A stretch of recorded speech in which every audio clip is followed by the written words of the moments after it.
Hello, ഞങ്ങളുടെ യൂണിവേഴ്സിറ്റിയിൽ നിന്ന് ഞങ്ങൾ ദേഗുവിലേക്ക് പോയ 2 ദിവസത്തെ ട്രിപ്പിൻ്റെ വീഡിയോ ആണിത്. കൊറിയയുടെ സ്വാതന്ത്ര്യ സമരകാലത്ത് ഒരുപാട് മോശം കാര്യങ്ങളൊക്കെ സംഭവിച്ചിട്ടുണ്ട്. അതായത് ഒരുപാട് നമ്മുടെ നാട്ടിലെ പോലെ തന്നെ കുറേ കൂട്ടക്കൊലകൾ, സമരങ്ങൾ, അങ്ങനെയുള്ള കുറേ കാര്യങ്ങളൊക്കെ. അപ്പോൾ ഇതിൻ്റെയൊക്കെ കുറച്ച് മെമ്മോറിയൽ സൈറ്റുകളിലേക്ക് ഫോറിൻ ഇൻ്റർനാഷണൽ സ്റ്റുഡൻസിനെ കൊണ്ടുപോകുന്നൊരു പ്രോഗ്രാമായിരുന്നു ഇത്. ഒരു 2 ദിവസത്തെ വാർ മെമ്മോറിയൽ പ്രോഗ്രാമായിരുന്നു. അപ്പോൾ യൂണിവേഴ്സിറ്റിയിൽ നിന്ന് ട്രിപ്പ് പോകുമ്പോൾ എപ്പോഴും യൂണിവേഴ്സിറ്റി നല്ല സെറ്റ് ബസ്സും അക്കോമഡേഷനും ഫുഡും ഒക്കെ ആയിരിക്കും അറേഞ്ച് ചെയ്തിട്ടുണ്ടാവുക. ഇത്തവണയും ഒരു ലൈമോസിൻ ബസ് തന്നെയായിരുന്നു. കഴിഞ്ഞ തവണ സോളിൽ പോയപ്പോൾ എനിക്ക് സൈഡ് സീറ്റ് കിട്ടിയില്ല. അപ്പോൾ ഹൈബിൻ്റെ ഫ്രണ്ടിൽ കൂടെ പോയപ്പോൾ എനിക്ക് ശരിക്കും കാണാൻ പറ്റിയില്ല. അതുകൊണ്ട് ഇത്തവണ ഞാൻ ഒറ്റയ്ക്കുള്ള സൈഡ് സീറ്റിൽ തന്നെ കയറിയിരിപ്പുണ്ടായിരുന്നു. അപ്പോൾ ഞങ്ങളൊരു 8 മണിയൊക്കെ ആയപ്പോഴത്തേനുമാണ് യൂണിവേഴ്സിറ്റിയിൽ നിന്ന് ഇറങ്ങിയത്.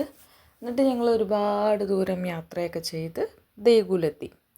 ഇതാണ് ഞങ്ങൾ ദേഗുവിൽ പോയ ആദ്യത്തെ സ്ഥലം കേട്ടോ. ഇതൊരു കുറേ വാലികളുടെ ഇടയിൽ സ്ഥിതി ചെയ്യുന്നൊരു സ്ഥലമാണ്. ഇതിന് ഒരുപാട് പ്രത്യേകതകളുള്ള, നമുക്ക് ഭയങ്കര വിഷമം തോന്നിയൊരു സ്ഥലമായിരുന്നു ഇത്.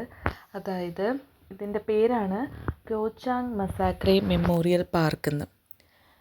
ഇവിടെ ഒരു ഗ്രാമം ഉണ്ടായിരുന്നു.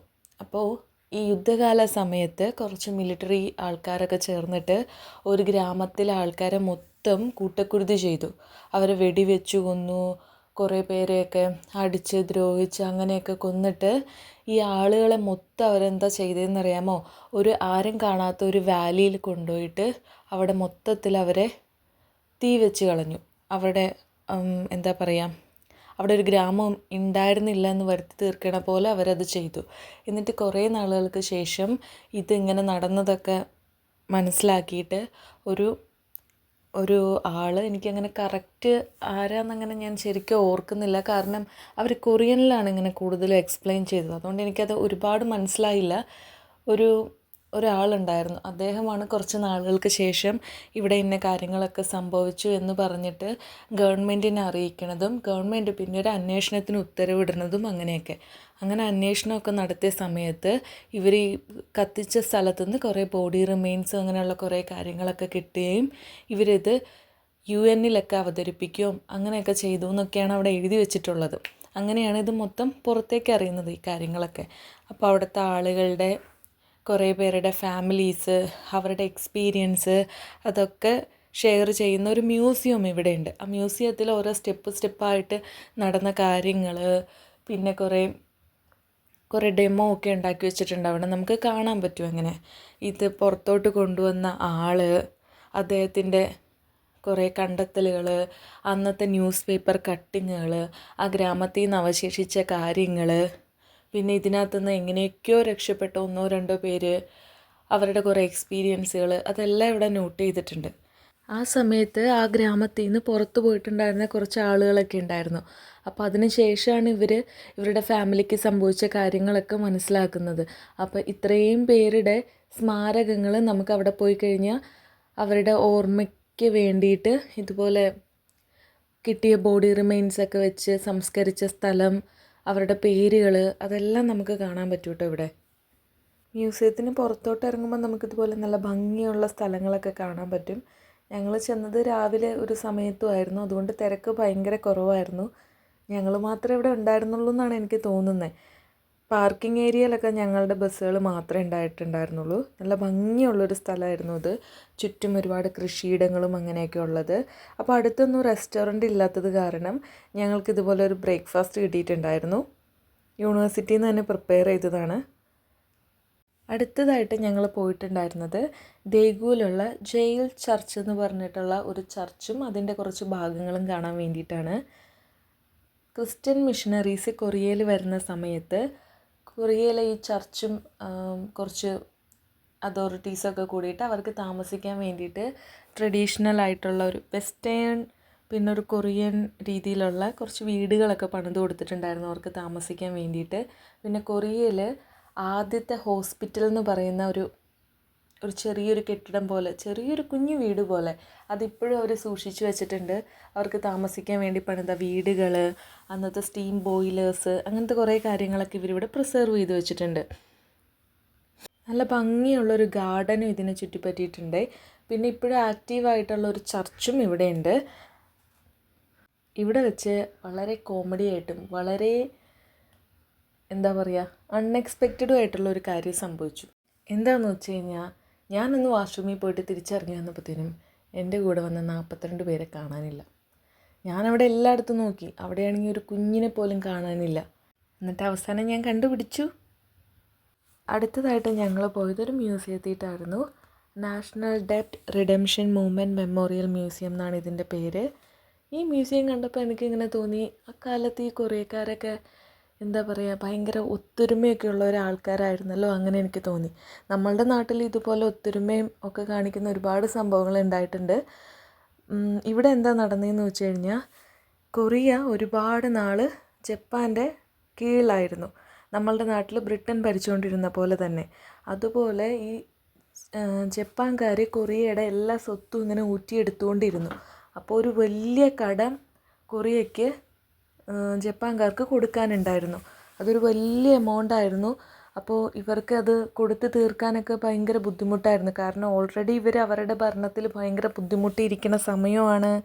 ഇവർക്ക് സ്വത്തില്ല, ഇവരെ ഇങ്ങനെ ചൂഷണം ചെയ്തുകൊണ്ടിരിക്കുകയാണ്. ആ സമയത്ത് കൊറിയയിലുള്ള ആൾക്കാരെല്ലാവരും കൂടി എന്താ ചെയ്തതെന്നറിയോ? അവരുടെ കയ്യിലുള്ള എല്ലാ സമ്പാദ്യങ്ങളും ചേർത്ത് വെച്ചിട്ട് അവർ ഈ ജപ്പാൻ ആ പൈസ കൊടുക്കാൻ വേണ്ടിയിട്ട് തീരുമാനിച്ചു. അപ്പോൾ എല്ലാവരുടെ അടുത്തു നിന്നുള്ള പൈസയും എല്ലാം കൂട്ടി വെച്ചിട്ട് ഒരു വലിയ എമൗണ്ട് ആയിരിക്കുമല്ലോ. അപ്പോൾ അതിനകത്തേക്ക് സ്ത്രീകൾ അവരുടെ ആഭരണങ്ങൾ കൊടുത്തു, കുട്ടികൾ അവരുടെ കാശ് കുടുക്കയിലെ പൈസ എല്ലാം കൊടുത്തു, അങ്ങനെയൊക്കെയാണ് പറയണത്. അപ്പോൾ ആ സമയത്ത് കുറച്ച് ഫോട്ടോകൾ, അന്നത്തെ രേഖകൾ, അതെല്ലാം ഈ മ്യൂസിയത്തിൽ ചെന്ന് കഴിഞ്ഞാൽ നമുക്ക് കാണാം. ഇതല്ലാണ്ട് ഒരുപാട് കാര്യങ്ങളും ആ മ്യൂസിയത്തിലുണ്ട് കേട്ടോ. ഒരുപാട് ആർട്ട് വർക്കുകൾ, അങ്ങനെയുള്ള കുറേ കാര്യങ്ങൾ കൂടി ആ മ്യൂസിയത്തിൽ നമുക്ക് കാണാൻ പറ്റും. ഇതുപോലെ ബാച്ചായിട്ട് കുട്ടികളെ കയറ്റിയിട്ട് അവർക്കിതുപോലെ അന്നത്തെ ആ മൂവ്മെൻറ്റിൻ്റെ കാര്യങ്ങളൊക്കെ പറഞ്ഞു തരുന്ന ഒരു ക്ലാസ്, അതൊക്കെ നമുക്കവിടെ കാണാൻ പറ്റുമായിരുന്നു. അതിനെല്ലാം ഇംഗ്ലീഷ് സബ് ടൈറ്റിൽസ് ഉണ്ടായിരുന്നു കേട്ടോ. അപ്പോൾ അതുകൊണ്ട് മനസ്സിലാക്കാൻ കുറച്ചുകൂടി ഈസി ആയിരുന്നു. അന്നത്തെ ആ ഓരോ സംഭവങ്ങളും ഇവരിവിടെ സ്റ്റാച്യൂസായിട്ട് ഉണ്ടാക്കി വെച്ചിട്ടുണ്ട്. ഇപ്പോൾ ഇങ്ങനെ നമ്മളൊരു മൂവ്മെൻറ്റ് നടത്താൻ പോവുകയാണ്, അപ്പോൾ എല്ലാവരും അതിനകത്തേക്ക് സംഭാവനകൾ കൊടുക്കണം എന്നൊക്കെ പറഞ്ഞിട്ട് അറിയിപ്പ് കൊടുക്കുന്നത് മുതൽ ഓരോ പൈസ ശേഖരിക്കുന്നത്, അങ്ങനെയുള്ള കാര്യങ്ങളെല്ലാം ഇവർ സ്റ്റാച്യൂസായിട്ട് ഇവിടെ കൊടുത്തിട്ടുണ്ട്. പിന്നെ അന്നത്തെ സാധാരണക്കാർ ജനങ്ങളുടെ ജീവിതം കാണിക്കുന്ന അവരുടെ ഡ്രസ്സിങ് സ്റ്റൈല്, അവർ യൂസ് ചെയ്തുകൊണ്ടിരുന്ന ഓർണമെൻറ്റ്സ്, പിന്നെ ചെരുപ്പുകൾ, തൊപ്പികൾ, അങ്ങനത്തെയുള്ള കാര്യങ്ങളൊക്കെ ഇവിടെ കൊടുത്തിട്ടുണ്ട്. ഇത് ഭയങ്കര ഇൻട്രസ്റ്റിംഗ് ആയിട്ടുള്ള കാര്യമായിരുന്നു. കൊറിയയിൽ ഇതുപോലെ ഒട്ടുമിക്ക മ്യൂസിയത്തിലും ഇതുപോലെ സ്റ്റാമ്പ് കളക്ഷനൊക്കെ ഉണ്ടായിരിക്കും. ഭയങ്കര രസമാണ് ഇത് ചെയ്യാൻ വേണ്ടിയിട്ട്. നമുക്കൊരു ഏരിയ വിസിറ്റ് ചെയ്യുകയാണെങ്കിൽ ഒരു മെയിൻ മ്യൂസിയത്തിൽ ഇതുപോലെ മൊത്തത്തിലുള്ളൊരു ബുക്ക്ലെറ്റ് കിട്ടും, അല്ലെങ്കിൽ ഒരു പാസ്പോർട്ട് രൂപത്തിലായിരിക്കും അത്.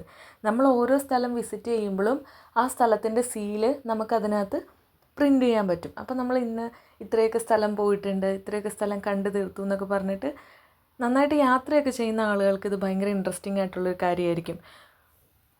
എനിക്ക് ഇതെല്ലാം ഭയങ്കര ഇഷ്ടമുള്ള കാര്യമാണ്, ബ്രോഷറുകൾ കളക്ട് ചെയ്യുക. അപ്പോൾ ഞാൻ എല്ലായിടത്തും പോയിട്ട് സ്റ്റാമ്പ് അടിച്ചിട്ടുണ്ടായിരുന്നു. അപ്പോൾ ഇവിടെ കുറേ കാരിക്കേച്ചർ ഡ്രോയിങ്സൊക്കെ കൊടുത്തിട്ടുണ്ട്. നമുക്കത് വേണമെങ്കിൽ കളർ ചെയ്യാം, എടുത്ത് വീട്ടിൽ കൊണ്ടുപോകാം, അങ്ങനെയുള്ള കുറേ കാര്യങ്ങളൊക്കെ ഉണ്ടായിരുന്നു. അപ്പോൾ ഈ മ്യൂസിയം എല്ലാം കണ്ടിറങ്ങി കഴിഞ്ഞപ്പോഴത്തേനും വൈകുന്നേരം ഡിന്നർ കഴിക്കുന്ന സമയമായിട്ടുണ്ടായിരുന്നു. കൊറിയയിൽ സാധാരണ എല്ലാവരും 5 മണിയൊക്കെ ആകുമ്പോൾ ഡിന്നർ കഴിക്കുന്ന ആൾക്കാരാണ്. അപ്പോൾ സാധാരണ യൂണിവേഴ്സിറ്റിയിൽ നിന്ന് ഇതുപോലെ ട്രിപ്പൊക്കെ കൊണ്ടുപോകുമ്പോൾ ഞാൻ പറഞ്ഞിട്ടുണ്ടായിരുന്നു, ഫുഡൊക്കെ ഭയങ്കര ലെവൽ ഫുഡായിരിക്കും. നല്ല എന്താ പറയുക, ഏറ്റവും നല്ല റെസ്റ്റോറൻറ്റുകളിലായിരിക്കും യൂണിവേഴ്സിറ്റി ഫുഡൊക്കെ ബുക്ക് ചെയ്തിട്ടുണ്ടായിരിക്കുക. ബുഫേ ആയിരിക്കും കേട്ടോ. അപ്പോൾ ഇതൊരു ക്യൂക്കോ എന്ന് പറഞ്ഞിട്ടൊരു റെസ്റ്റോറൻ്റാണ്, അങ്ങനെയാണ് അതിൻ്റെ പേരെന്ന് തോന്നുന്നു. അത് കൊറിയയിൽ ഒരുപാട് ബ്രാഞ്ചസൊക്കെ ഉള്ള ഭയങ്കര ഫേമസ് ആയിട്ടുള്ളൊരു റെസ്റ്റോറൻ്റാണ്. കുറേ റെസ്റ്റോറൻറ്റുകളുണ്ട് ഇവർക്ക് ഓരോ സിറ്റികളിലായിട്ട്. സോളിലുണ്ട്, ഇതിപ്പോൾ ദെഗുവിലുള്ളതാണ്. അങ്ങനെ അപ്പോൾ ഫുഡെല്ലാം കഴിഞ്ഞിട്ട് ഞങ്ങൾ ഇതുപോലെ ഹോട്ടലിൽ ചെക്ക് ഇൻ ചെയ്തിട്ടുണ്ടായിരുന്നു. 2 കുട്ടികൾക്ക് ഒരു റൂം, അങ്ങനെയുള്ള രീതിയിലായിരുന്നു. എൻ്റെ റൂംമേറ്റ് ഒരു അൾജീരിയക്കാരി കുട്ടിയായിരുന്നു, ഒരു GK സ്കോളറായിരുന്നു. എനിക്ക് അവളുടെ കമ്പനി ഭയങ്കര ഇഷ്ടപ്പെട്ടു. ഞാൻ ആദ്യമായിട്ട് അവളെ കാണുന്നത്. പക്ഷേ എൻ്റെ ഒരു ബെസ്റ്റ് ഫ്രണ്ടിൻ്റെ സ്വഭാവവും ബെസ്റ്റ് ഫ്രണ്ടിനെ പോലെയുള്ള ഒരു രീതിയും ഒക്കെ ആയിരുന്നു അവൾക്ക്. വളരെ നല്ലൊരു കുട്ടിയായിരുന്നു. എനിക്ക് അവളെ കമ്പനിക്ക് കിട്ടിയതുകൊണ്ട് എനിക്ക് ഭയങ്കര സന്തോഷമായി. വിൻഡോ നല്ല ഭംഗിയായിരുന്നു, വിൻഡോ ബ്യൂട്ടി പുറത്തോട്ട് നോക്കുമ്പോൾ. പക്ഷേ വിൻഡോ ഭയങ്കര അഴുക്കായിരുന്നു, അതുകൊണ്ട് ശരിക്കും കാണാൻ പറ്റില്ല. ഇതായിരുന്നു റൂം കേട്ടോ. അപ്പോൾ ഇതുപോലെ 2 ബെഡും ഒക്കെ ആയിട്ട് 2 പേർക്ക് താമസിക്കാൻ പാകത്തിന് വളരെ നല്ല ഫെസിലിറ്റീസുള്ള ഒരു റൂമായിരുന്നു ഇത്. അപ്പോൾ ഞാൻ രാവിലെ എണീറ്റിട്ട് എടുത്ത വീഡിയോ ആണിത്. രാത്രി ഇതുപോലെ നമുക്ക് വീഡിയോ എടുക്കാൻ പാകത്തിന് ലൈറ്റൊന്നും അത്ര ഉണ്ടായിരുന്നില്ല. പക്ഷേ പുറത്തുനിന്ന് വിൻഡോയിൽ ഒരുപാട് അഴുക്കുണ്ടായിരുന്നത് കൊണ്ട് ശരിക്കും കാണാൻ പറ്റില്ല. പക്ഷെ നല്ല ഭംഗിയുള്ളൊരു വ്യൂ ആയിരുന്നു. ദേഗു കാണാൻ ഭയങ്കര ഭംഗിയാണ്. ഇതുപോലെ തന്നെ ഞങ്ങൾ ആദ്യം പോയ സൈറ്റിന് ചുറ്റും അഗ്രികൾച്ചർ ലാൻഡും കാര്യങ്ങളും ഒക്കെ ആയിരുന്നെങ്കിൽ ഇതൊരുപാട് ബിൽഡിങ്ങുകളും അങ്ങനെയൊക്കെയുള്ള നല്ല ഭംഗിയുള്ള സ്ഥലം. അപ്പോൾ യൂണിവേഴ്സിറ്റി ഞങ്ങൾക്ക് ബ്രഷും പേസ്റ്റൊക്കെ തന്നിട്ടുണ്ടായിരുന്നേ. അതാണ് കേട്ടോ ഇപ്പോൾ കാണിച്ചത്. രാവിലത്തെ ബ്രേക്ക്ഫാസ്റ്റ് ഇതുപോലെ നല്ല ഭംഗിയുള്ള നല്ലൊരു ബ്രേക്ക്ഫാസ്റ്റ് ആയിരുന്നു. ഭംഗിയുള്ള ബ്രേക്ക്ഫാസ്റ്റോ നല്ല ബ്രേക്ക്ഫാസ്റ്റ് ആയിരുന്നു. പക്ഷേ ഈ കോഫി എനിക്ക് അത്ര ഇഷ്ടപ്പെട്ടിട്ടുണ്ടായിരുന്നില്ല. അവസാനത്തെ ദിവസം ഞങ്ങൾ ആദ്യം പോയിട്ടുണ്ടായിരുന്നത് ക്യോങ്ജോ നാഷണൽ മ്യൂസിയത്തിയിട്ടാണ്. അപ്പം നല്ലൊരു മഴയൊക്കെ പെയ്യും എന്നുള്ള രീതിയിൽ നിൽക്കുമായിരുന്നു. കുടയൊക്കെ എടുത്ത് വെച്ചിട്ടുണ്ടായിരുന്നു, പക്ഷേ മഴ പെയ്തിട്ടുണ്ടായിരുന്നില്ല. നല്ല ഭംഗിയുള്ളൊരു മ്യൂസിയമാണ് ഇത്. ഈ മ്യൂസിയത്തിൽ കയറി ചെല്ലുമ്പോൾ തന്നെ ഞങ്ങളെ കാത്തിരുന്നൊരു സംഭവം ഉണ്ടായിരുന്നു. ഞാൻ പറഞ്ഞല്ലോ എനിക്കൊരു അൾജീരിയൻ ഫ്രണ്ടിനെ കിട്ടിയെന്ന്. അവളും ഒരു BTS ആർമിയാണ്, ഞാനും ഒരു BTS ആർമിയാണ്. അപ്പോൾ ഞങ്ങൾ കയറി ചെന്നപ്പോൾ തന്നെ ഞങ്ങളവിടെ കണ്ടത് എന്താണെന്ന് വെച്ച് കഴിഞ്ഞാൽ നമ്മുടെ BTSൻ്റെ പുതിയ ആൽബത്തിൽ ട്രാക്ക് 29 എന്ന് പറഞ്ഞിട്ടൊരു ട്രാക്ക് ഉണ്ടല്ലോ, അതിനകത്തെ ആ ബെല്ല് ഈ മ്യൂസിയത്തിലാണ് ഉള്ളത്. ഞങ്ങളിങ്ങനെ കയറി ചെന്നിട്ട് മ്യൂസിയത്തിൻ്റെ റൈറ്റ് സൈഡിൽ ഇതുപോലൊരു ബെല്ലിങ്ങനെ തൂക്കിയിട്ടേക്കുന്നു. അപ്പം ഞങ്ങളിങ്ങനെ അടുത്ത് പോയപ്പോൾ ഇതാ ബെല്ലല്ലേ എന്ന് വിചാരിച്ചു. അപ്പോൾ അതിനകത്ത് ഇങ്ങനെ കുറേ കാര്യങ്ങളൊക്കെ എഴുതിയിട്ടുണ്ട്, ആ ബെല്ലിൻ്റെ സവിശേഷത എന്താണെന്നുള്ളതും. പിന്നെ ഇത് യുനെസ്കോ ഓരോ രാജ്യത്തും അവർക്ക് എന്താ പറയുക, ആ രാജ്യത്തെ ട്രഡീഷണൽ ആയിട്ടുള്ള നാഷണൽ ട്രഷേഴ്സ് എന്ന പേരിൽ കുറച്ച് കാര്യങ്ങളൊക്കെ പ്രിസർവ് ചെയ്തിട്ടുണ്ടായിരിക്കും. അപ്പോൾ കൊറിയയുടെ ഒരുപാട് നാഷണൽ ട്രഷേഴ്സിൽ ഒരെണ്ണമാണ് ഈ ബെല്ലെന്ന് പറഞ്ഞു കഴിഞ്ഞാൽ. ഈ ബെല്ലിൻ്റെ അടുത്ത് ഒരു സ്പീക്കർ അങ്ങനെ എന്തോ വെച്ചിട്ടുണ്ട്. ഈ ബെല്ലിൻ്റെ സൗണ്ട് ഇടയ്ക്കിടയ്ക്ക് അതിനകത്ത് നിന്ന് ഇങ്ങനെ കേട്ടുകൊണ്ടിരിക്കും. അതല്ലാണ്ട് നമുക്ക് ഇതുപോലെ ബെല്ല് വർക്ക് ചെയ്ത് കാണാനൊന്നും പറ്റില്ല, ഒരുപാട് പഴയതാണ്. അപ്പം നമുക്കിതുപോലെ ഒരുപാട് നേരം അത് വർക്ക് ചെയ്യിപ്പിക്കാനോ അങ്ങനെയൊന്നും പറ്റത്തില്ല. അപ്പോൾ അതിൻ്റെ കാര്യങ്ങളൊക്കെ അവിടെ എഴുതി വെച്ചിട്ടുണ്ട്. അപ്പോൾ ഇതാണ് ആ ബെല്ല്. ഞങ്ങൾ ഇവിടെ ഇരുന്ന് ഒരുപാട് നേരം വർത്താനമൊക്കെ പറഞ്ഞിട്ടുണ്ടായിരുന്നു കേട്ടോ, മ്യൂസിയമൊക്കെ കണ്ട് ഇറങ്ങി വരുന്ന വഴിയിൽ. അപ്പോൾ നമ്മൾ മ്യൂസിയത്തിൻ്റെ അകത്തോട്ട് കടക്കുകയാണ്. ഈ മ്യൂസിയത്തിൽ മെയിനായിട്ടുള്ളത് സില രാജവംശത്തിലെ കുറച്ച് കാര്യങ്ങളൊക്കെയാണ്. അതായത് അവരുപയോഗിച്ചുകൊണ്ടിരുന്ന പാത്രങ്ങൾ, അവരുടെ ആർമറുകൾ, ഓർണമെൻറ്റ്സ്, പിന്നെന്താണ് അവരുടെ ആയുധങ്ങൾ, അങ്ങനത്തെ കുറേ കാര്യങ്ങളൊക്കെയാണ് ഇവിടെ ഉള്ളത്. ജെയ്ഡ് എന്ന് പറഞ്ഞു കഴിഞ്ഞാൽ ഒരു ഓർണമെൻ്റ് ഒക്കെ ഉണ്ടാക്കുന്ന ഒരു മെറ്റീരിയൽ ഉണ്ട്, ഒരു കണ്ട ഗ്ലാസ് ഒക്കെ പോലെ ഇരിക്കും. അപ്പോൾ കൊറിയക്കാർ ഇത് ഒരുപാട് യൂസ് ചെയ്യുന്നൊരു മെറ്റീരിയലാണ് ജെയ്ഡ് എന്ന് പറഞ്ഞു കഴിഞ്ഞാൽ. അതുകൊണ്ടുണ്ടാക്കിയ ബ്രേസ്ലെറ്റുകൾ അതൊക്കെ ഇപ്പോഴും ഭയങ്കര ഫേമസ് ആണ് കൊറിയയിൽ. നമ്മൾ ഇതുപോലെ ജെം സ്റ്റോൺ എന്നൊക്കെ പറയില്ലേ, അതുപോലെ ജെയ്ഡിന് ഒരുപാട് വെറൈറ്റീസ് ഉണ്ട്. പലരുടെയും കയ്യിൽ ഇതുപോലെ ഞാൻ ഇപ്പോഴും ബ്രേസ്ലെറ്റുകളൊക്കെ കണ്ടിട്ടുണ്ട്. എൻ്റെ പ്രൊഫസറിൻ്റെ കയ്യിൽ ഇതുപോലെ ഒരു ബ്ലാക്ക് കളർ ജെയ്ഡിൻ്റെ ഒരു ബ്രേസ്ലെറ്റ് കിടക്കണം ഞാൻ എപ്പോഴും ശ്രദ്ധിക്കാറുണ്ട്. അപ്പോൾ ഇവർ ഈ സില രാജവംശത്തിലെ ആളുകൾ ഒരുപാട് ജെയ്ഡ്സൊക്കെ ഉപയോഗിച്ചുകൊണ്ടിരുന്ന, ഗോൾഡൊക്കെ ഉപയോഗിച്ചുകൊണ്ടിരുന്ന ആൾക്കാരായിരുന്നു. ഗോൾഡ് കുറേ ഇവിടെ നമുക്ക് കാണാൻ പറ്റും, അന്നത്തെ കാലത്ത് ഉപയോഗിച്ച ഗോൾഡ്. എനിക്ക് തോന്നുന്നത് ഗോൾഡ് യൂസ് ചെയ്ത ആദ്യത്തെ ഒരു ജനറേഷൻ എന്നൊക്കെ പറയുന്നത് ഈ സില ഡൈനാസ്റ്റി ആണെന്ന് തോന്നുന്നു. കാരണം ഞാൻ വേറെ ഒരു മ്യൂസിയത്തിലും ഇതുപോലെ ഗോൾഡിൻ്റെ ഇതൊന്നും കണ്ടിട്ടില്ല. ഇവിടെയാണ് ഗോൾഡും കൊണ്ട് ഉണ്ടാക്കിയിട്ടുള്ള ഓർണമെൻറ്റ്സൊക്കെ ഒരുപാട് കണ്ടത്. അപ്പോൾ ചിലതിൻ്റെയൊക്കെ ഡിസൈനൊക്കെ നോക്കുമ്പോൾ, ചില റിങ്ങിൻ്റെയൊക്കെ ഡിസൈനൊക്കെ നോക്കുമ്പോൾ നമ്മുടെ നാട്ടിലെ പഴയ ഓരോ സ്വർണ്ണാഭരണങ്ങളുടെ ഡിസൈനൊക്കെ ഇല്ലേ, അതുപോലെയൊക്കെ എനിക്ക് തോന്നി. അതെന്താണെന്ന് വെച്ച് കഴിഞ്ഞാൽ ഞങ്ങളുടെ അമ്മാവനൊക്കെ സ്വർണ്ണപ്പണിയാണ് കേട്ടോ. അപ്പോൾ അതുകൊണ്ട് ഓരോ ഡിസൈനും കാര്യങ്ങളൊക്കെ കുറച്ചൊക്കെ പഴയതൊക്കെ ഇങ്ങനെ പറഞ്ഞു കേട്ടിട്ടുണ്ട്. കണ്ടോ, ഇവിടെ ഒരു റിങ് കണ്ടായിരുന്നേ. അപ്പം നമുക്ക് കേരളത്തിലൊരു ട്രഡീഷണൽ ആയിട്ടുള്ള ഒരു റിങ്ങിൻ്റെ ഒരു ഡിസൈൻ ഉണ്ട്, പവിത്രക്കെട്ട് എന്ന് പറഞ്ഞിട്ട്. അതേ ഡിസൈനിലൊരു റിങ് ഞാനിവിടെ കണ്ടിട്ടുണ്ടായിരുന്നു. പിന്നെ ഇത് കണ്ടോ, നമ്മളുടെ നാട്ടിലെ കോളാമ്പിയൊക്കെ പോലെ അതെന്തോ അവർ വെള്ളം കുടിക്കാനൊക്കെ ഉപയോഗിക്കുന്ന പാത്രം എന്നാണോ അവിടെ എഴുതിയിട്ടുള്ളത്.